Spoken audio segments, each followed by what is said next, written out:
Volta à Espanha 2021, 20ª etapa, 200 quilômetros. Vamos começar dessa forma. 20ª etapa. De uma volta à Espanha, a gente não pode considerar que foi extremamente dura, mas de qualquer forma, 200 quilômetros na penúltima etapa, antes do contrarrelógio de 30 quilômetros, a vida dos caras não está fácil. Eu vou falar rapidamente, por incrível que pareça, rapidamente sobre a classificação geral, o vencedor da etapa, e usar um pouco mais de tempo para falar sobre o que aconteceu com Miguel Ángel Lopes, Superman Lopes. Ciclismo. Eu não gosto de polêmica. Eu sou apreciador da disputa na estrada e etc. Eu não sou muito da polêmica. Enfim, mas inevitavelmente o esporte, assim como outros campos da nossa vida, a polêmica sempre está presente. 200 quilômetros, como vocês podem perceber, 1, 2, 3, 4, 5 montanhas categorizadas, muito mais parecido com uma prova clássica do que uma etapa de montanha para disputa da classificação geral e etc. Foi bem confuso durante a transmissão, porque eram tantos grupos e tantas movimentações que era difícil entender o que estava acontecendo, com exceção do grupo da classificação geral, que ele estava relativamente compacto. Isso pelo menos colaborou para acompanhar o desenrolar da etapa. Logo no começo da etapa, 18 ciclistas, obviamente o rei da montanha, a camisa branca de pelotas azuis, para tentar manter a camisa de rei da montanha. Com 5 montanhas, certo? São vários pontos, distribuição de pontos para todo mundo, distribuição de dinheiro. A gente tem que levar em consideração que no esporte profissional eles não estão lá simplesmente pelo orgulho ou pelo reconhecimento da vitória. Os caras precisam renovar contrato, eles precisam pagar aluguel, eles precisam cuidar das famílias, assim como os atletas, todo o staff da equipe também precisa pagar aluguel, cuidar da família. Então por isso que de repente a coisa vira uma panela de pressão, porque é como qualquer ambiente profissional. Se todo mundo está ganhando, todo mundo está feliz. Se algo começa a acontecer, daí começa a panela de pressão. 18 ciclistas na fuga, ninguém que apresentava risco para a classificação geral, faltando 93 quilômetros. A Ineos começou a tentar fazer algumas movimentações. A Jumbo-Visma estava na frente, controlando o que estava acontecendo, ou simplesmente permitindo com que a fuga fizesse o que ela quisesse, porque como vocês podem ver, 93 km, a fuga tinha 11 minutos e 53, 12 minutos. Tempo suficiente para parar, tirar aquela foto na cachoeira e etc. Enquanto isso, a fuga passava pelas montanhas. O Pidcock, que não apareceu na volta da Espanha, né? Dois aspectos. Eu não acho nada. Ele pode simplesmente estar cansado e realmente ele sofreu na volta à Espanha, ou ele foi totalmente despretensioso e falou assim, eu quero descobrir o que é a volta à Espanha. Se fosse na época da Sky, eu teria certeza que os caras colocariam ele lá e falaram assim, a gente não vai precisar de você. Use essa volta à Espanha para você descobrir o que é uma grande volta. Eu acho que a Sky faria isso. Eu acho que o Nico Portal, que era o diretor esportivo, faria isso. Na Ineos, nesse momento, eu não tenho a mínima ideia. Então, não ter visto o Pidcock ao longo da volta à Espanha, eu não sei se é porque para ele foi muito mais difícil do que ele imaginava, ou se era porque ele estava lá atrás curtindo. Eu estou sugerindo que ele estava lá atrás curtindo, porque tinha algumas fotos nas mídias sociais, ele empinando a bicicleta, com uma cara descontraída, então não acho necessariamente que ele estava lá batendo lata lá atrás. Mas não sei, não tenho a mínima ideia. A Ineos tentou fazer algumas movimentações, primeira vez que o Pidcock apareceu de forma mais evidente. Tudo começou a acontecer faltando 60 quilômetros, principalmente com as acelerações de Adam Yates e Egan Bernal. Não tenho a mínima ideia se eles estão trabalhando juntos, se eles se falam, se eles se olham, se eles são amigos. Eu sei que essa combinação britânico e colombiano, com as mesmas características, Além das mesmas características como atleta, uma diferença de cultural absurda, eu acho muito improvável conseguir imaginar o Adam Yates e o Egan Bernal pós-etapa, sentado na mesa do jantar, conversando, dando risada. Eu não estou falando bem de um ou de outro, estou falando de conexão que acontece com uma convivência onde o cara é da mesma equipe precisa trabalhar junto. Eles não são ser amigos, mas precisa ter um certo entrosamento. Eu não tenho a mínima ideia, com certeza não rola essa química entre um britânico e um colombiano que disputam a mesma, ou pelo menos tem a mesma característica. Mas enfim, várias acelerações do Adam Yates, várias acelerações do Egan Bernal. Todas essas acelerações foram respondidas imediatamente por quem? Jack Haig e Miguel Ángel Lopes. Foram os dois caras que, nas acelerações, eles foram os que neutralizaram. Esse grupo é lindo. Grupo seleto. Miguel Ángel Lopes, Enrico Mas, Egan Bernal, Roglic, acho que é o Pidcock que tá ali. Não, ali é o Yates, Jack Haig. Fantástico. Isso daqui é um grupo de estrelas. Só que até entre as estrelas tem aqueles caras que dão uma espanada. Aquela outra imagem foi a que o Adam Yates tinha acelerado. E essa imagem foi a que o Egan Bernal acelerou. Como vocês podem perceber, o Jack Haig imediatamente foi até a roda do Egan Bernal. E o Miguel Ángel Lopes também. Perdi aqui o print, deixa eu voltar. É até bom, porque daí eu mostro a aceleração do Adam Yates, o grupo da camisa vermelha. Enquanto isso, deixa eu falar uma coisa. Enquanto isso, a fuga lá, fuga quebrando, movimentações na fuga, diferentes atletas tentando escapar da fuga, mas no que se diz respeito à classificação geral, ficou bem concentrada a movimentação. Essa foi a aceleração do Egan Bernal, com a resposta do Jack Haig e do Miguel Ángel Lopes, e essa foi uma outra aceleração, a aceleração definitiva do Adam Yates, que criou uma quebra. Quem estava nesse bloco? Adam Yates, Primož Roglic, Enrico Mas e Jack Haig. Esses 4 caras eram os caras. Ficaram para trás, ou na verdade ficou para trás que interessava da classificação geral, especialmente Miguel Ángel Lopes, e também o Egan Bernal. Então você tem o Miguel Ángel Lopes que estava ficando para trás e o Enrico Mas na frente, você tem o Egan Bernal ficando para trás e o Adam Yates na frente. Esse era o cenário. E a partir desse momento foi que nós vimos o grupo esse era o grupo do camisa vermelha, com os atletas que eu falei.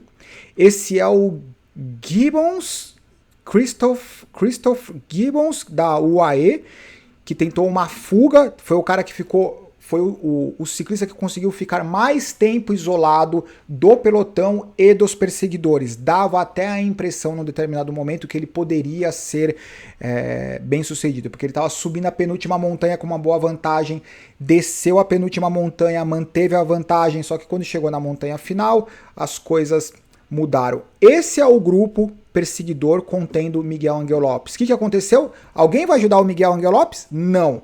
O Egan Bernal tinha interesse em fechar o gap? Nenhum. Não que ele estava trabalhando junto com o Adam Yates. Eu acho simplesmente que o Egan Bernal falou assim, já ganhei o Giro de Itália. São aquelas convocações da Ineos, não tem a mínima ideia. Convocou o Carapaz pra quê? Não sei. Convocou o Egan Bernal pra quê? Não sei. Fritou a possibilidade do Adam Yates ganhar a Volta à Espanha por quê? Não sei. Eu não sei absolutamente nada.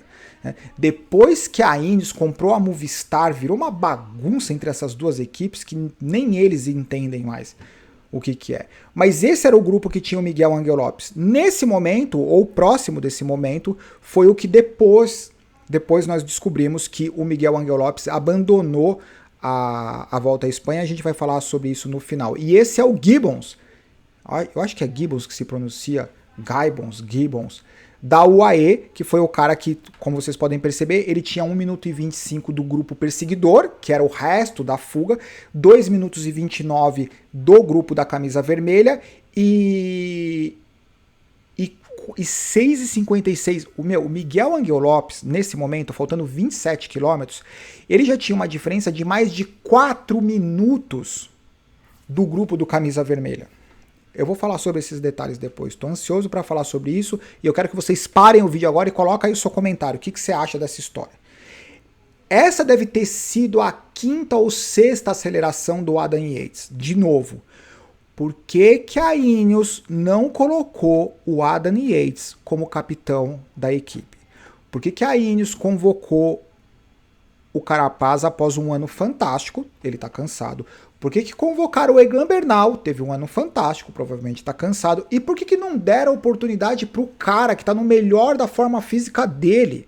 Por que, Ineos? Aonde, Ineos? Meu, imagina o cara se prepara o ano inteiro, volta pro ônibus e fala assim, mas vocês estão de sacanagem que vocês fizeram isso comigo. Enfim, tá aqui o Adam Yates fazendo mais uma das 15 acelerações que ele fez, faltando 5,9 km. Ficou um momento decisivo e foram mais de 7, 8 km de jogo de xadrez. Ninguém atacou, absolutamente ninguém atacou. Ficava todo mundo se olhando entre esses quatro, Roglic, Haig, Yates e Mas. Com certeza, existe algo especial entre o Roglic e o Enrico Mas, de respeito, porque foram dois caras que ao longo da Volta à Espanha duelaram de homem para homem, sem atrito, no pedal, e foram dois caras intocáveis em relação ao comportamento e à equipe. O Jack Haig, para mim, a equipe da Volta à Espanha foi a Bahrein Victorious. Apesar da não experiência como líder do Jack Haig, a Bahrein Victorious em momento algum deixou o Jack Haig isolado. Acreditou da primeira etapa à última etapa. É isso que um ciclista precisa. Ele precisa da pressão de ter a responsabilidade, ao mesmo tempo do alívio de saber que ele está sendo apoiado e que não existe conflito de interesse. Em relação ao Adam Yates, ele simplesmente está ali por conta da capacidade individual dele. Não tem absolutamente nada a ver com a Ineos, nada a ver. Aliás, se fosse pela Ineos, ele nem estaria aí. Então, provavelmente ele estaria, sei lá, não sei fazendo o quê. Esse é o grupo. Ficaram se estudando. Posso dar uma sugestão de torcedor? Eu acho que o Primož Roglic era o único cara ali que tinha condições de atacar. E por que ele não atacou? Para quem já assistiu o Gladiador, Roglic, o misericordioso. Eu acho que literalmente ele era o único cara que tinha condições de atacar. Ele não atacou por quê? Porque talvez ele tivesse com a cabeça no contrarrelógio, porque ele não precisa, porque ele enxerga que um outro ciclista pode ganhar uma etapa, não sei. Mas como torcedor eu tenho esse sentimento meio de baba-ovo. Né? Roglic, Mas, Haig e Yates, e daí eles se conectaram com o Gibbons, que era o cara que estava na fuga. Vocês perceberam que eu falei que eu ia falar sobre a prova rapidinho? Quanto tempo já passou? Sei lá. Essa foi a aceleração, o Clement, francês da Citroën, ele apareceu do nada. Ele tinha sobrado, daí de repente ele passou pelo grupo do camisa vermelha. Novamente, tá vendo o Roglic ali? Ele é um cara que talvez pudesse fechar o gap, não sei. Mas o Clement passou, ninguém foi atrás, 1,7 km, e por incrível que pareça, o Clement ganhou a etapa. Incrível. E daí, obviamente, 400 metros finais, qual que é a melhor aceleração dos 400, 800 metros finais? Primož Roglic acelerou, passou a linha de chegada em segundo, em terceiro o Adam Yates, em quarto o Enrico Mas e quinto o Jack Haig. E essa é a classificação do dia. Clement, Roglic, Yates, Mas, Haig, Hamilton, Biscarra, Gibbons, Dino Mader. Dino Mader fez algo que é incrível, levou a camisa de jovem talento, arrancou na marra a camisa de jovem talento do Egan Bernal, e esse é a classificação geral. Enrico Mas, Primož Roglic, Enrico Mas, Jack Haig, Adam Yates, Dino Mader, Bernal, Sepp Kuss, Martin, e o Martin 16 minutos se segurou, não. Os únicos caras que ficaram dentro de 5 minutos ali, Yates, Haig, Jack Haig, Mas e Roglic. Ok, eu fiz isso do Dino Mader de novo. Eu acho que a Bahrein Victorious, assim que a Bahrein, como a gente vai contratar o Mikel Chiliquento Landa. Para quem não sabe, a gente tem uma equipe que chama Soltinhos no World Tour, e essa equipe já contratou Mikel Chiliquento Landa, Peter Sagan, Philipsen, Valverde a gente tem que decidir ainda, Miguel Angel Lopes foi contratado agora nessa oportunidade, e quem falta? Não sei quem falta. Mas enfim, entra lá no Instagram para descobrir o que é essa contratação. Mas de qualquer forma, esse é o Jovem Talento. Bahrein Victorious fez um trabalho incrível. Esse é o contrarrelógio de amanhã. Não é um contrarrelógio fácil, 33,8 km. Dá para perder muito tempo, mas dificilmente dá para mexer muito na classificação geral. Essa é a foto. Esse quarteto é um quarteto demais. Assisti a etapa de hoje, a qualidade desses caras. Egan Bernal. Eu não sei se vocês repararam, mas é diferente do que aconteceria quando o Egan Bernal tá quebrado, completamente quebrado. Ele não dá nem entrevista. Ele tá super tranquilo. Eu comentei na outra etapa que ele chegou, perdeu tempo. Ele tava lá brincando na chegada. No dia de hoje ele deu a entrevista mega tranquilo. Ou seja, eu acho que ele ligou o F.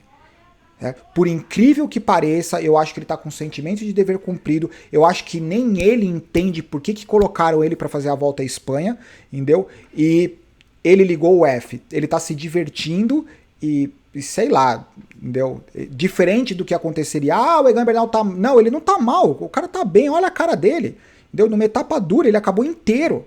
Entendeu? Ele deu migué? Não é que ele deu migué. É psicológico. Tipo, o que eu tô fazendo aqui? Por que os caras me colocaram aqui? Tem o Yates pra ganhar. Não é que eles são amigos, entendeu? Enfim, essa é a impressão que eu tenho. Isso é exemplo de equipe, certo? Ciclismo é um esporte coletivo, sim. O individual se destaca, mas o individual não acontece se não tiver esse espírito de equipe. E a Quick-Step, ela sabe fazer muito bem isso. Raramente ela erra, assim como todo mundo, a equipe erra. Mas isso é um exemplo, isso é um marketing que não vende tanto quanto a polêmica, mas isso é um marketing que é legal. Né? Com certeza essa foto vai vender muito menos do que o vídeo que eu vou mostrar do Miguel Angel Lopes, mas para o funcionário ciclista, isso vale a pena. Vamos lá. Fecha isso, abre. Esse foi o momento onde o Miguel Angel Lopes... Cara, falando no telefone, primeiro, aonde que ele arranjou o telefone? Aonde estava o telefone dele? Não devia estar no ônibus? Sério que ele deixou o telefone com alguém do carro? Porque isso foi no meio da etapa. Com quem que ele estava falando? Bom, vamos lá.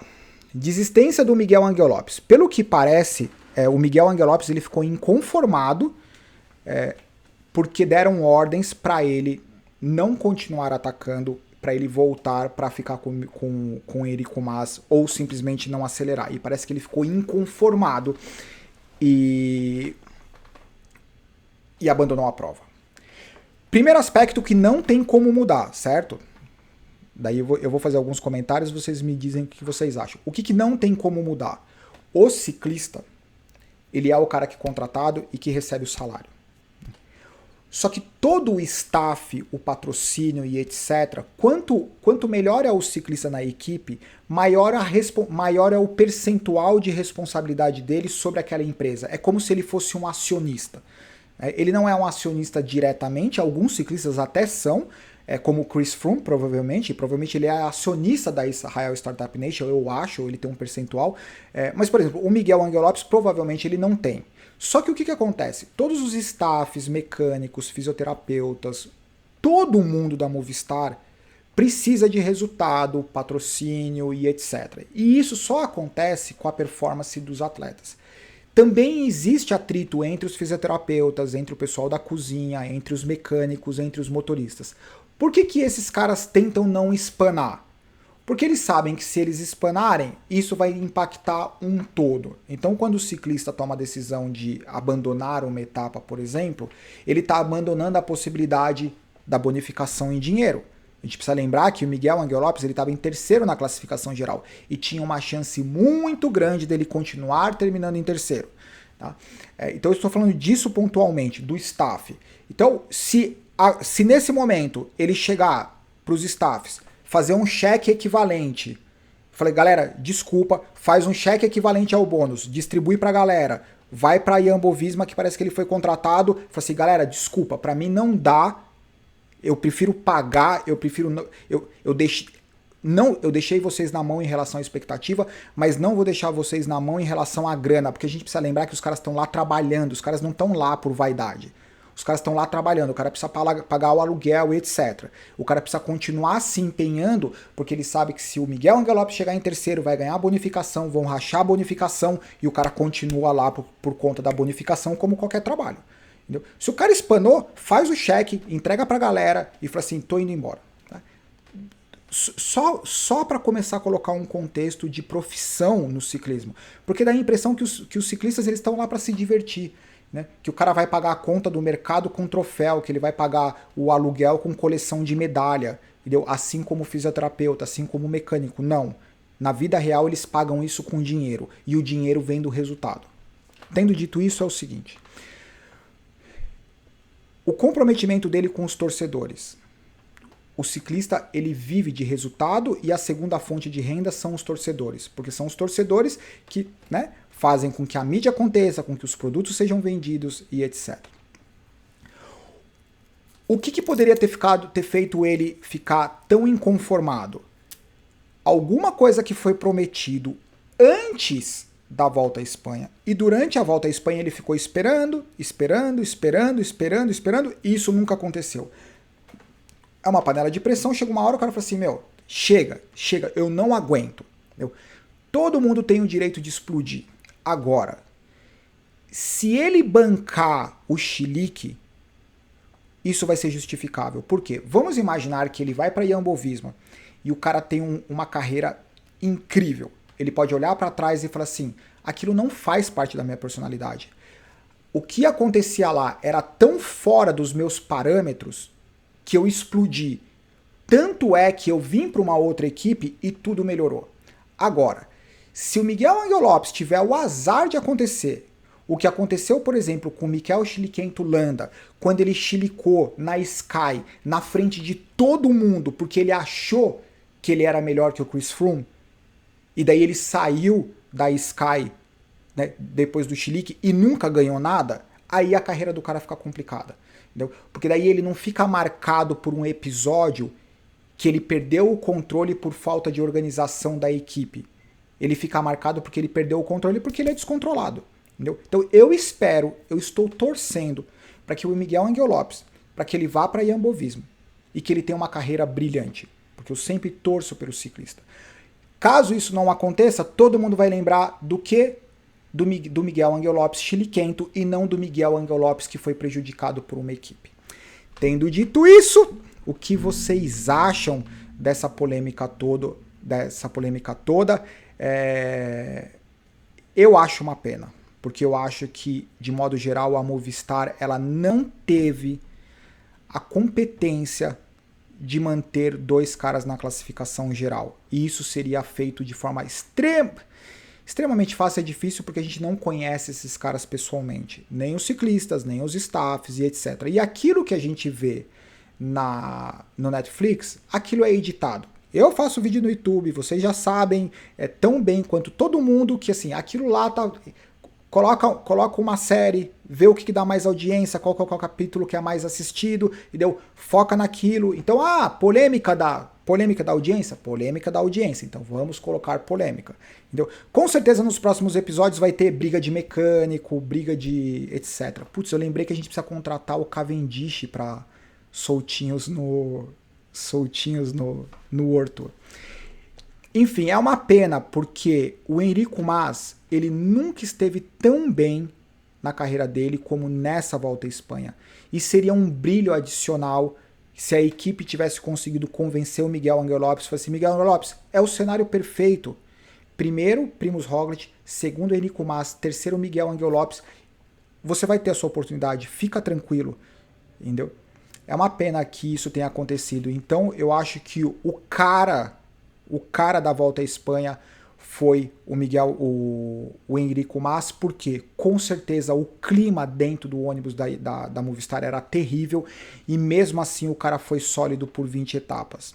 A equipe da volta à Espanha foi a Bahrein Victorious e acima disso tudo tem um cara, um esloveno que se chama Primož Roglič, que é um gentleman, o cara é um monstro, apesar dos altos e baixos de resultado, a feição é a mesma, a entrevista é a mesma, a consistência do comportamento é o mesmo, o cara é simplesmente um fenômeno, certo? Eu acho que é isso, sintam-se à vontade com os comentários de vocês, abraço, tchau.